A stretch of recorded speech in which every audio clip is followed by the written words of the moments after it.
Okay, Shane, so we're going to talk a little bit about kind of pre-swing feelings, in-swing feelings, and then what we're feeling through the finish. Right, so pre-swing, what we're thinking and what we're kind of processing and feeling is more going to be ball position for us. That ball position tends to creep around a little bit. We tend to let it kind of go a little bit too far towards the back of our stance, more towards the center of our stance than the back of our stance. So getting closer to our trail foot. And what that does is that kind of gets us stuck in a position where if we are coming from the inside, the club face hasn't had a chance to rotate square. And if we're coming from the outside, we're still kind of stuck back here where we're going to try and drop our weight back to save it and help it up. Or we're going to kind of fling the wrist through. Either way, left to right spin, push fade, big slice, things can happen that we don't want to happen. So first things first, like we talked about, that ball position. Where's that ball position supposed to be with your 3-wood if we want that path to be correct? Right off the front foot, inside? Yeah, so inside the left heel. You know, everybody's a little bit different, but as long as it's up close to that front foot, we're in a good position. Why do we like that ball to be up front? It's a longer club. You've got to give it more time to get square. Perfect.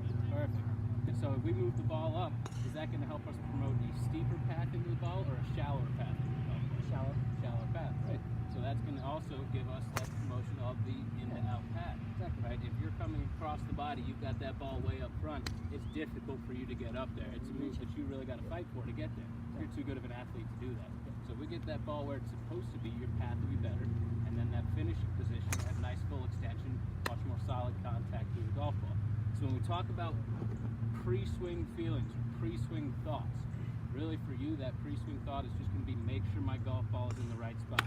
So we talked about the drill that kind of guarantees that for us, that gauge drill to understand really where that low point is and if we're having some issues on where we're missing. So let's see you get set up. Let's see you take, I got 3 golf balls here. I'm going to have you hit all 3 golf balls. Go through your routine like you're working out on the golf course and you'll be playing around, and let's make sure that golf ball is getting into a good spot.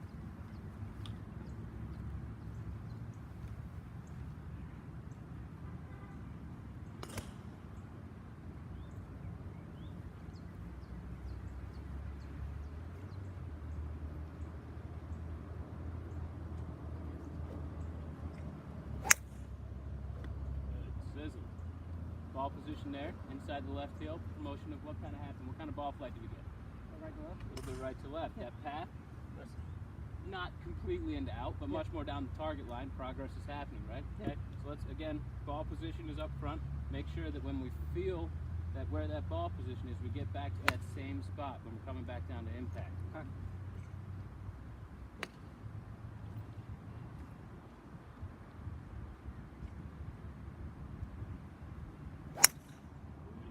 Really good move. Good swing. Okay, now we're going to touch base a little bit on the in-swing thought, in-swing feel.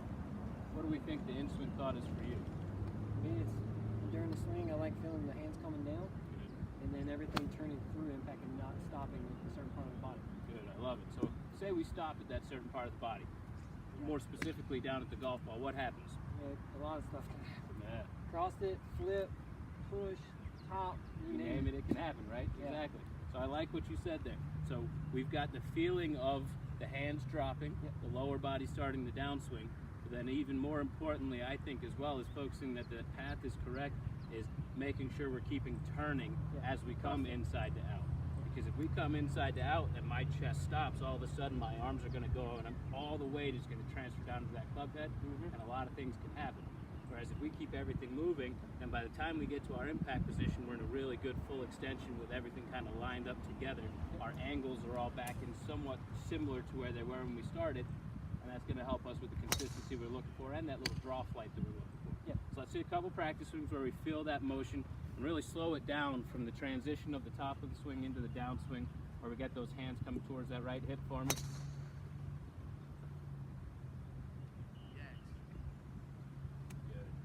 Good. Let's look at the ball position, right? While we're making these swings, again, we go back to where our tree swing thought was. If that ball position's up here, we want to make sure, excuse me, probably about right there for you, we want to make sure that when we are brushing the ground on these practice swings that we're getting close to that spot. Good. A couple swings for me, then I'll give you a ball to hit.